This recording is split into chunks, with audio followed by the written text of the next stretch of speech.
It is 9:01, and sorry about the delay there. I had to activate Facebook and get that going, which we just have. It is time for Fridays with the Finest. Here at WRMN, fast-paced Friday morning, moving parts, lots of moving parts. And our newest moving part is Chief Anna Lalley, who is in here. She's moving on in for the next half an hour to talk about what's happening with the Elgin Police Department and here in the city of Elgin. So welcome to a Friday show, Chief. Thank you. Thank you. How you doing? Good. Long week. Yeah. Lots going on. So, I think the next couple of weeks I do have some guests scheduled, but I got, some information to give to the community, some upcoming events, some things on crime. So we should be able to fill the half hour here. Okay. If you want to help us fill it, you can always call the show. Yes. Yep. The phone number is 847-931-1410. That's 847-931-1410. We have YouTube. I just started a new YouTube feed. So if you want to get on YouTube, we're at WRMN Radio on YouTube. And I also have our Image 360 information line where you can send in a text. 505-926-1410. That's 505-926-1410. So 3 ways to reach the show, Chief. There you go. Yeah. Very accessible. Yes, we are. All right. So first I want to say, although Veterans Day was on Monday, I want to just say thank you to all the veterans in the Elgin community. So I was at the Veterans Day ceremony. I think I saw you briefly. I was there before it started, and then I went down to South Elgin because we carried it on WRMN. Yeah. So Dino and Sonar was down there. I saw Sonar, yes. They had their first, breaking out the new plaza in South Elgin. So I was kind of curious to see what that looked like. Yeah. So I went down there for theirs. Okay. While we were covering ours up here. Yeah, no, so I just, want to mention, so thank you to all the veterans in the city, across the world, and also at the Elgin Police Department, thank you to our veterans. We have over 40 members of our department, both sworn and non-sworn, who are veterans. And so, about a fourth then, about a fourth or a fifth? Well, that's total. So, you're talking almost 300 people. Okay. Yeah, so in the sworn ranks, I would say it's, probably 25 maybe. Yeah. So, but yeah, I think a lot of times too, when you go to those events and you see, I'd like to see it more packed. I think sometimes even like the 9/11 ceremony or Veterans Day ceremony, you don't really see, you see people, but I think it's always important to remember and to thank the people that do serve their country and the sacrifices that they make. I've talked about, in the past, I have a brother and sister who served in the Marine Corps. They went into the Marine Corps at a very young age. They were 18 years old. My brother and sister, they're now in their late 30s. They did, my brother, I think, did about 8 years maybe. My sister did a little bit more than that. And, both went overseas. My brother to Iraq, my sister to Afghanistan. And, if you know a family member or a friend and, it does change people sometimes, the things that they have to endure and the sacrifices that they make. And, I think sometimes those stories are not told enough to honor and to recognize the things that people do and the sacrifices that they make. If you can imagine being 18 years old and then you go into the military, right? The formidable years of your life, right? When you're in your early 20s and giving up a lot, right? Yeah. Friends and family and experiences and for the greater good. And so it is important to me. It always will be important to me, not just on a personal level because of my brother and sister, but just in general, just knowing people that you don't have to know people to see that the sacrifices that they make allow us to do the things that we do. So I'm truly appreciative. Especially, the officers too, and to say thank you to them, right? You wonder how many people go throughout the day and do you say thank you to people that are veterans, right? So I think it's important that we do that too, and just not on Veterans Day. Right? Because I think that's where people get, it's good to obviously on Veterans Day, but you still have to remember that these are people who have given a lot and done a lot, and we should appreciate them. That's for sure. And, it'd be nice if it was a little more crowded. It's one of those days that it's like sort of a holiday, but not, like some people have the day off and some don't. So a lot of people on Veterans Day were still at work. And with that being at 11 o'clock in the morning, it's kind of 11, right? It's But anyway, I just wanted to mention that publicly, even though it did, it was on Monday. So next, I also want to extend my condolences to the Chicago Police Department for Officer Enrique Martinez, who lost his life in the line of duty. I believe the funeral is this weekend. We usually send an honor guard, or at least a portion of our honor guard. So I want to send my condolences to the police department. Chicago is far, but it's not far. It's 40 minutes from here. It's Right. close, so it's a major city. And so when things like this happen, I think it's important too that we, do have a showing there and show that we are supporting them, even though, our day-to-day lives are not crossing. So I wanted to mention that. Some upcoming events we have. So let me talk real quickly about our canine event, which was last Saturday. Yeah. Probably about 50 to 60 people, maybe. It was great. I mean, I came in a little bit early, and then probably around 9:30, 9:40, people started coming through the doors now, and it was great. So it was one of the quickest swearing-in ceremonies that has ever been at the Elgin Police Department. Right. Dogs didn't have a lot to say. They don't have a lot to say. They don't have a lot of attention either. So, so it was great though. Ace, Mac, and Charm getting sworn in. The community was out to meet the dogs, and so I want to say thank you to everyone that got up on a Saturday morning and spent half hour with us in a great way. The swearing in ceremony is truly just to meet the dogs, obviously, right? Yeah. And to meet their handlers and to see the officers that do a really great job at what they do. So that was a great event. We do have some upcoming events. Tomorrow, I want to mention, tomorrow morning, or actually afternoon, at Judson College, at their chapel at 1 o'clock, is the autism awareness documentary through the Autism Hero Project. We're doing a film showing on the documentary about why the need for law enforcement to be trained, to have the tools, the resources. I want to say thank you to Tamika. She's been here many, many times. A lot of work goes into this event. When she talked, thank you. Yeah, exactly. Yeah, there it is right there. Yeah, thank you. So again, 1 o'clock at the Judson University. I think we have over 100 people who said they're going to be attending. State's Attorney Jamie Mosser will be there. I will be there. I think there's a couple other state representatives. Chief Echeverria, who used to be Commander Echeverria, will also be there tomorrow. Because he was the person that kind of started this program. About 4 years ago. I think he's been. Time goes so quickly. I think he's been the chief in Peoria now for 3 to 4 years. So yeah. He will be coming back, and I really appreciate what Eric did while he was here. So, for him to come back and still be a part of what we do here is great. I love it. So what's the documentary all about then? Just showing why it's important for police officers to train to deal with people that are autistic, or is that what it's all about? It's the general feel of the documentary is just that. It's recognizing that, if your community has members of the autistic community, and, how do you prepare your police officers to handle those situations so that you don't have something tragic happen? Being aware of, what are the things that, we need to do before we get to the call for service. When we get there, how do we communicate, right? Knowing that some people can't communicate as effectively. So, it's really, I've seen it, I got a preview of it. I will tell you that it was very, if you watch it from the perspective of a law enforcement professional, it will hit home, and each police department is different.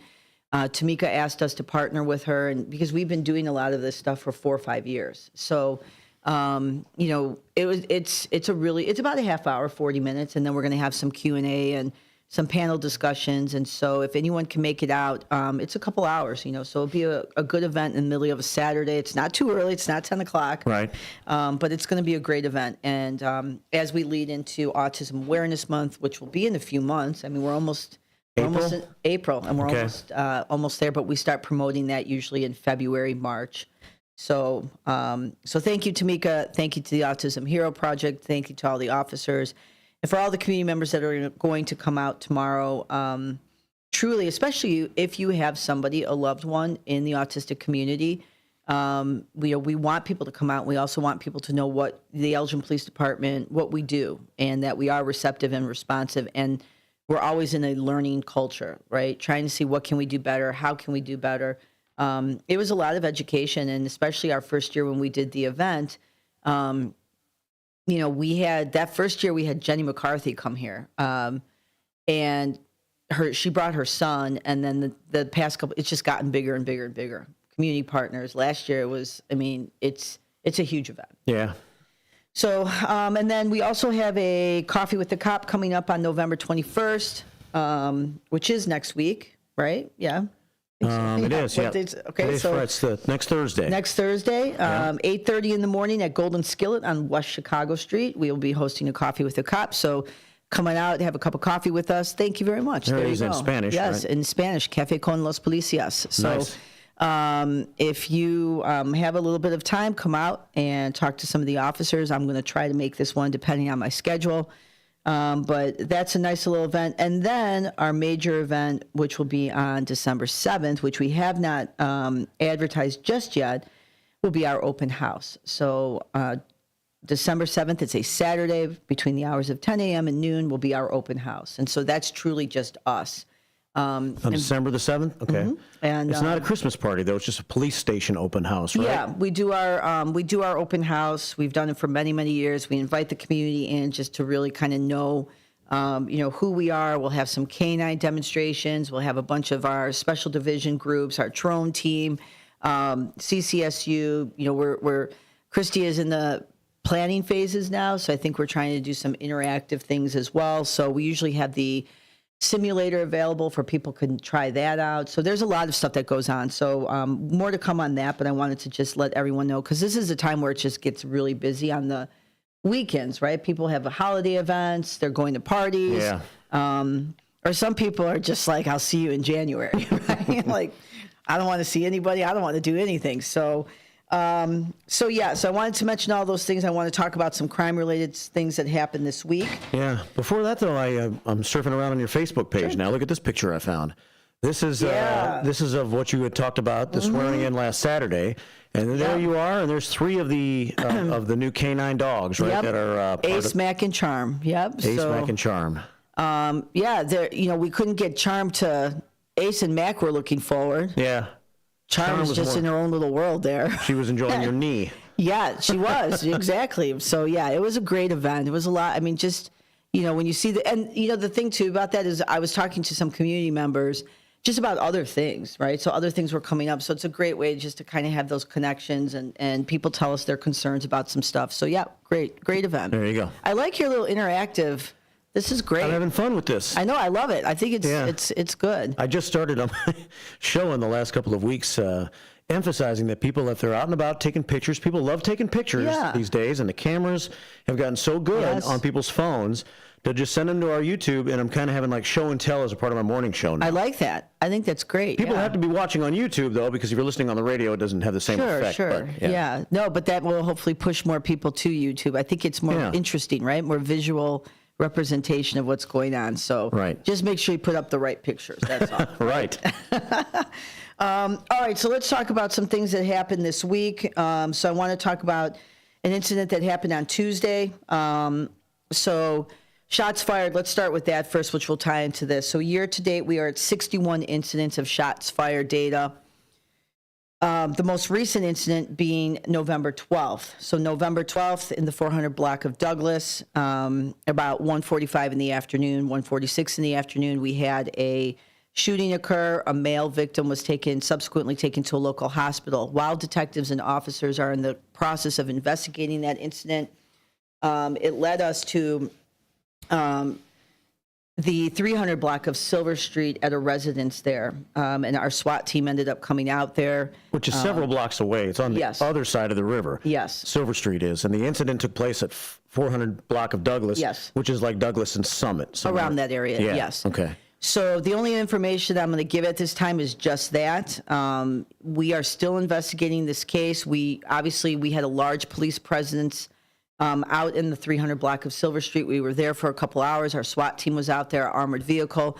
So at this point, there's nothing further other than it is still under active investigation, and I hope to have maybe an update next week. So if and when an arrest is made, there will be an update. Absolutely. Right? So that's the thing too. I think when we, put the information out, we want the community to know what's going on. We want them to know, hey, this is what's happening. But again, as you know, we have talked many times too, we have to, allow us some time to do what we need to do. There's things that I'm not obviously going to disclose publicly at this point, and that is to maintain the integrity of the criminal investigation. So sometimes these things are resolved quickly, right? A couple days you'll see arrests made, done. Sometimes it takes a little bit more. So I just ask the community to be patient with us. If and when we do have an update, we will provide that to the community. Okay, I'm not sure if I can ask this question or not, but I Yeah, guess if I can answer, I will. If I can't, I'll say I can't answer. So if there's someone that's known, or you think it's known, that maybe they were the shooter in this incident, if they were in custody right now, would you say that? No. Okay. So what I will say We is don't know whether they're in custody or so not. when we say there's a person of interest or all parties are known to each other, it generally means that we have at that time preliminary information to believe that this person is involved in some way. Now, how their involvement is, it's yet to be determined. Okay. And the only reason why we do that and why I say this, so if there are other, don't take this case, but let's just take a case in general, right? Yeah. So we take a person of interest into custody. We may say that we have a person of interest in custody. We may not charge them. We may charge them. The problem with giving too many details in terms of are they an actual suspect is if we have other people that we need to talk to, if there's information that we don't want to give out, by just saying that alone, depending on how far we want to say, people might know, someone's in custody, someone's going to get charged. What if you and I were involved in an incident, right? Like it tips our hand investigative wise, which we're not going to do. At some point, we'll say, right, this is what's going on. This is the incident. So if and when we charge someone, a person can be taken into custody and not be charged. A person can be taken into custody and be released. A person could be taken into custody and we need a couple more days to do further investigation, right? And then ultimately they may be charged. We've had incidents where somebody is taken into custody. We have a person of interest. They're taken into custody, but we don't charge them. And, but we may charge later, right? It just depends on what we need to do working with the state's attorney's office. So there's a chance that they could be taken into custody and then released and then arrested later. Yes. Which is always scary because then it puts the person out free, even though they know probably in their mind there's a good chance they're only going to be free for a short time before they're arrested. And it depends, right? So it depends just, what was the context of their involvement? What more does the state's attorney want? Do we have further investigation that we need to do? We have to have probable cause, right, to arrest a person. The level to reach that is not as simple as, somebody being there. There's a lot of factors involved. So all I would we put the information out to the community so that the community knows what's going on. Just be patient with us. When the resolve of the case comes, we absolutely, especially when we make an arrest, we post it there. Okay. And sometimes you guys see we make an arrest, it's very quick because there's not much to the case. Sometimes it's a little bit more complex. And so, my detectives do a very, very good job. The officers do a very good job. They will be extremely upset with me if I were to come on here and just, I'm not going to do that, right? It's improper to do that. And I know it's that angst of the community because people want to know. Just be patient with us. And eventually we will let you know. If the person, I'm not trying to pry more. No, not at all. I'm just asking general questions. Yeah, like sure. if it's discovered, like let's just say that, I don't know how this would play out this way, but if it's discovered that this person who maybe was taken into custody is not going to be arrested and was somehow going to be cleared, would there then be a post saying, here was the resolution of this shooting? No, we usually do not do that. Only if someone's arrested. Criminal charges, yes, because then we're able to say the person's name, what they're charged with, and that's because that becomes public information. So a lot of times if you bring someone in and they're not charged and now you put their name out to the general public and they're not charged, you can see the problems that comes with that, right? Because you can't accuse people and not have, right, especially in policing, right? You can't accuse people and not have probable cause, and there's a lot of legal factors involved. So we're very sensitive to that, right? Although I completely understand why, people want to know as they have the right to know. Just be patient with us. I had the detectives on here many times. They've talked about it. But talking about it is good. Ask me whatever you want to ask me. And if I I'll answer it. But so let's talk about our shots fired. So that incident on November 12th was our 61 incident for year to date. Last year at this time, we were at 48 incidents. So our high point was in 2021. We had 66 shots fired incidents. And then in 2016, we had 64. In terms of gunshot victims for the year, we are at 14 gunshot victims. And again, those include our homicide victims, where we have made arrests, or if they were a homicide suicide. So anything where a homicide victim, aggravated battery victim, and then last year at this time we were at 16. So we'll see where we end the year. Obviously, we're almost through November, and again, I stress this every time I come on here and talk about shots fired. Which, by the way, the city manager was on the show right this week. Did he talk? Did you guys talk about shots fired? We did at the very, very tail end. Okay. And so it was kind of a rushed answer, and honestly, I don't want to lie about it. I mean, I was kind of like trying to transition, so I was only half listening to what he was saying. Oh. It was like the last question I asked or we talked about, and I was trying to get some stuff ready, so he was answering. But I think the general consensus is that he pretty much said that in a city this size, there are going to be incidents like this and shots fired like this. And I know you've always said none of it's acceptable. No. Not even one. No. But he referenced the fact that earlier this year, Elgin, in this rating that bank company or whatever mentioned Elgin as the safest city in the country. So being a city this size, we're just going to have incidents like this, I think was kind of like his answer to that question. And I think, when we talk about shots fired, so me giving the data every Friday and talking about the cases, when I think last week I was here, 33% of our shots fired incidents, we can relate to some type of gang motivated crime, right? So the 33% of those cases, so that puts us at about 23, maybe 22 cases out of the 61. Yeah. That would be 33% roughly. Yep. And in some of those cases, we've made arrests. So that's where we, need to really kind of think about our strategy and what are we doing to affect that type of crime. When you have murder, suicides, where it's interpersonal violence, domestic related violence, you and I have talked about that. That's a kind of a separate arena. So the way that you can have these conversations and people know what's going on is saying, this is related to what we believe to be gang crime. These are things that are more family related. And there's a portion of our shots fired data that we'll never know. I mean, we will never know the motive. We show up, somebody just shoots into the ground, shoots up into the air, exhausted all investigative means, and we'll never make an arrest. So why that person decide to shoot the gun that day? They're just messing around. Right. They're drunk, they're intoxicated.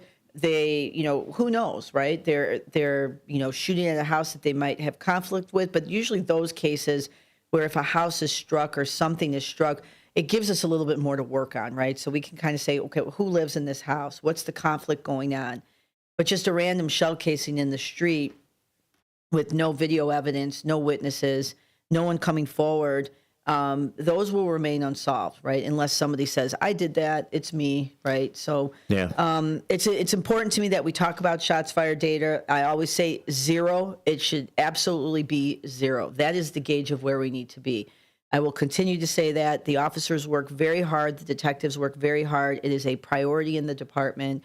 I just had a meeting with my supervisors yesterday over our special investigations group, just talking about some strategy and some things that maybe we want to try and do. So it's a constant conversation. And I'm saying that so that the community knows. And if they have any questions, comments, concerns, please call, let me know. And if there's more data that people want, we push everything out on our transparency site too. You can find out the status of the cases. And then obviously, at the end of the year, we'll see where we're at. My first show in January, depending on what happens on New Year's Eve, we either start the year with 0 shots fired or we start with, who knows, right? Depending on what's going on New Year's Eve. So we've had some New Year's Eve where we've had no shots fired. And then we've had some where we've had 2 or 3 incidents. I can remember a couple of years ago, I think we had 2 or 3 in the same night. And so, when I came to the radio show that day, it's like, well, we're already starting off at 2 or 3. Yeah. So we will continue to talk about it, continue to give the community information. If anyone has any questions, comments, concerns, issues, please reach out to me, contact me. But I want to let the community know that we are aware of it and we are working on it. Absolutely. Okay.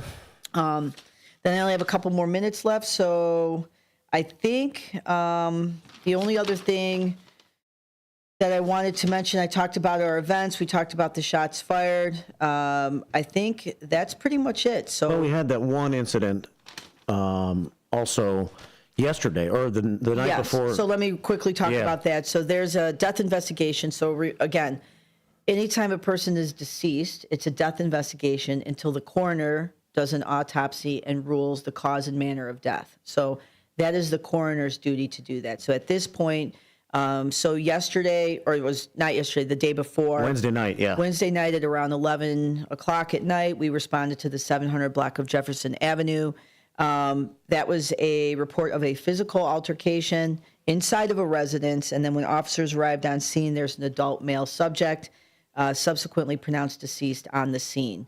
Again, this is being actively investigated by our Major Investigations Division. An isolated incident, and all the parties are known to each other at this time. So we will not release the identity of the male. That comes from the Cook County Medical Examiner's Office, who will also determine the cause and manner of death. So there will be an update on that soon, pending the results of the autopsy. So probably I'm thinking maybe over the weekend, maybe Monday. So we will post an update on that. Okay. But it's also important when I talk about when we say something is a homicide, right?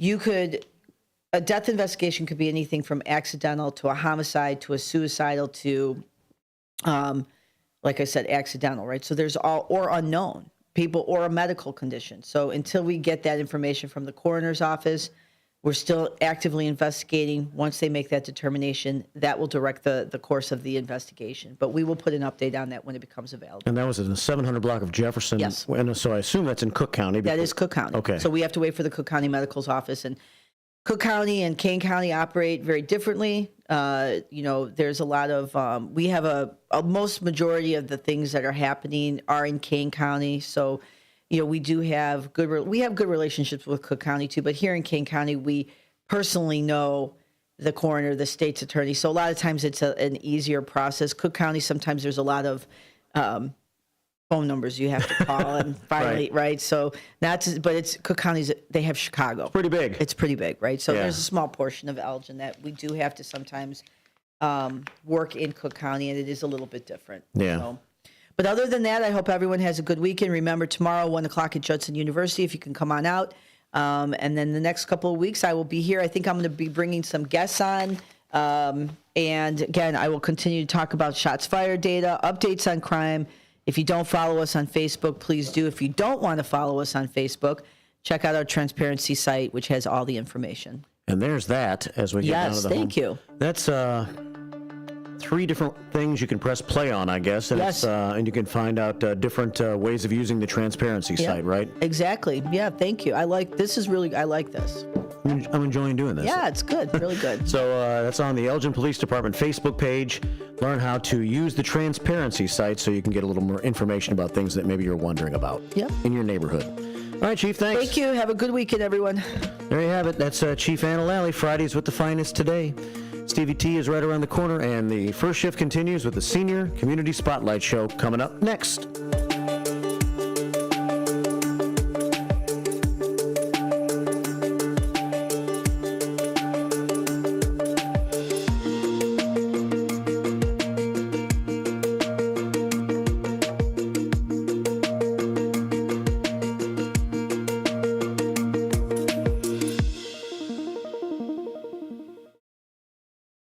Overtime, you want to work less of it, so you need your crop protection to work more of it. When you add Tapran or Last Chance Pro adjuvants from CHS, they will.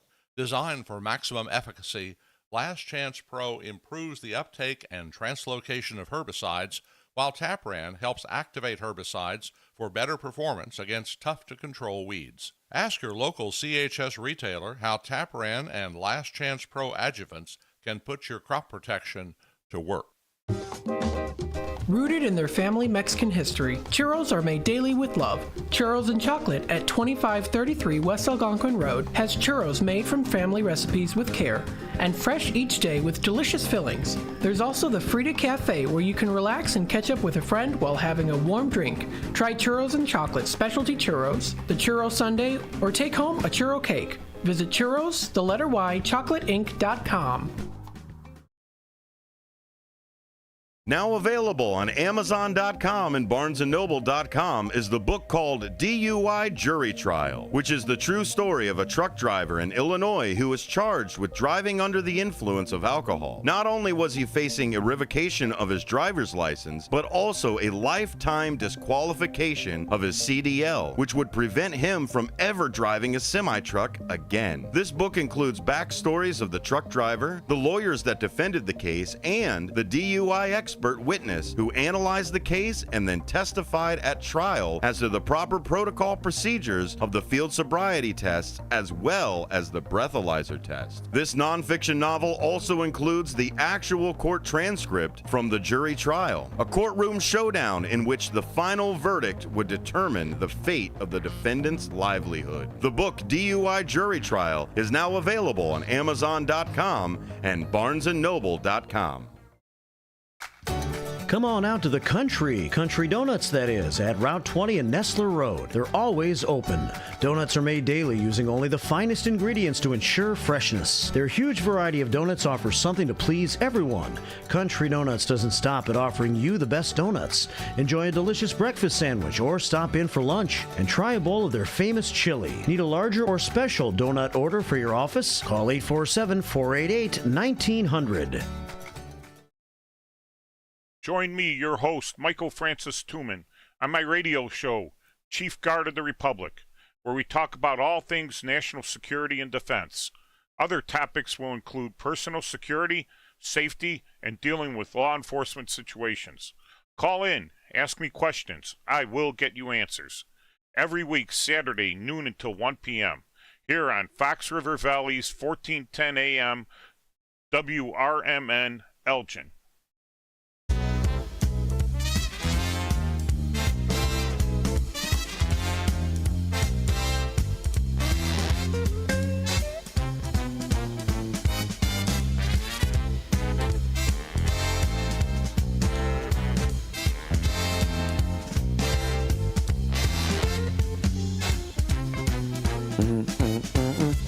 All right, well, we move on